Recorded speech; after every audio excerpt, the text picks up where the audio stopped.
আসসালামু আলাইকুম, welcome back to my channel. আজকে আমি তৈরি করে দেখাবো একটি মজাদার মাংসের তরকারি। আর এই তরকারিটি আমি রান্না করছি কবুতরের বাচ্চা দিয়ে। আর এই কবুতরের মাংসটা খেতে খুবই মজাদার হয়। আপনারা যদি স্টেপ বাই স্টেপ ফলো করেন তাহলে এরকম মজাদার একটি কবুতরের মাংস তৈরি করে নিতে পারবেন। আর এর জন্য আমি প্রথমেই দুটি কবুতরের বাচ্চা নিয়েছি। কবুতরের বাচ্চাগুলো একটু বড় সাইজের আমি নিয়েছি, আপনারা চাইলে এর থেকে ছোট নিতে পারেন। এখন আমি এগুলোকে খুব ভালো করে কেটে নেব। দেখতেই পাচ্ছেন আমি এগুলোকে খুবই ছোট ছোট পিস করে কেটেছি। এখানে আমি শুধু কবুতরের বাচ্চাটার নাড়িটাই ফেলে দিয়েছি, বাকি প্রত্যেকটা অংশকে আমি ছোট ছোট পিস করে কেটে নিয়েছি।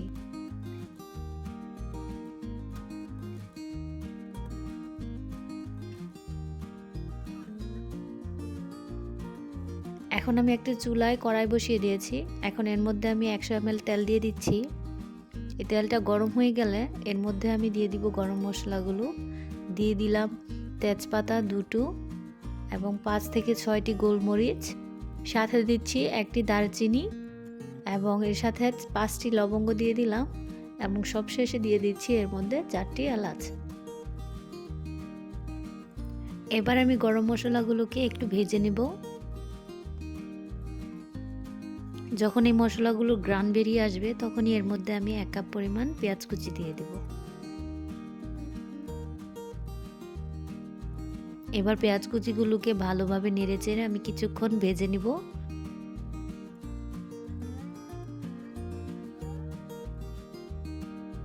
পেঁয়াজগুলো ভাজা হয়ে গেছে। এখন আমি এর মধ্যে দিয়ে দিচ্ছি 1 চামচ আদা বাটা এবং 1.5 চামচ পরিমাণ রসুন বাটা। এগুলোকে আমি একটু নেড়েচেড়ে ভেজে নিব। আদা রসুন ভালো করে ভাজা হয়ে গেলে এর মধ্যে আমি দিয়ে দিচ্ছি হলুদ 1 চামচ, মরিচ 1 চামচ,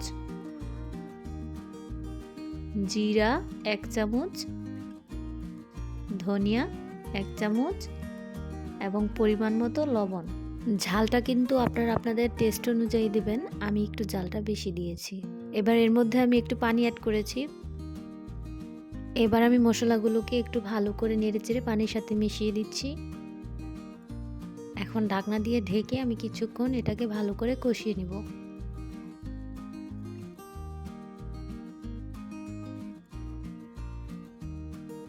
মশলাগুলো কষানো হয়ে গেছে।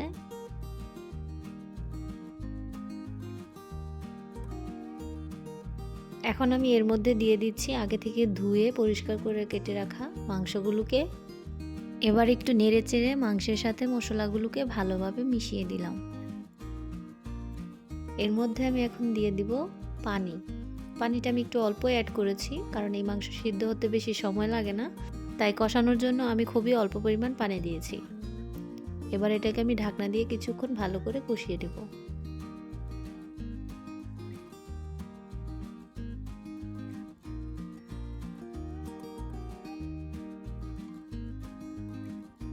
এই তো আমার মাংস কষানো হয়ে গেছে। দেখতেই পাচ্ছেন আমার মাংসটা কষানো কত সুন্দর হয়েছে। এবার এর মধ্যে আমি দিয়ে দিব 1 কাপ পরিমাণ টমেটো, সাথে দিয়ে দিচ্ছি 1 কাপ পরিমাণ পেঁয়াজ পাতা কুচি। আপনারা চাইলে এটাকে অ্যাড করতেও পারেন বা এটাকে স্কিপও করতে পারেন।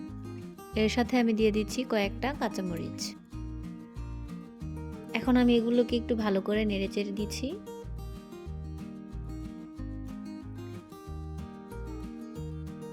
এবার আমি এর মধ্যে অল্প পানি অ্যাড করেছি। পানির পরিমাণটা আমি দিয়েছি প্রায় 1 কাপ পরিমাণের।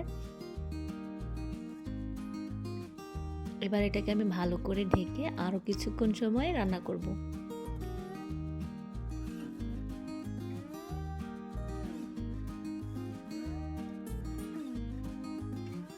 এই তো খুবই অল্প সময়ের মধ্যে এই মাংসটা রান্না হয়ে যায়। এটা রান্না করা খুবই সহজ এবং খুবই অল্প সময় হয়ে যায়, খেতে কিন্তু খুবই মজাদার হয়। আপনারাও কিন্তু একবার ট্রাই করবেন। আমার এই রান্নাটি যদি আপনাদের ভালো লেগে থাকে তাহলে অবশ্যই আমার চ্যানেলটিকে লাইক, কমেন্ট এবং সাবস্ক্রাইব করবেন। আর হ্যাঁ, অবশ্যই কিন্তু আপনার ফ্রেন্ডস এবং ফ্যামিলির সাথে শেয়ার করবেন। আল্লাহ হাফেজ।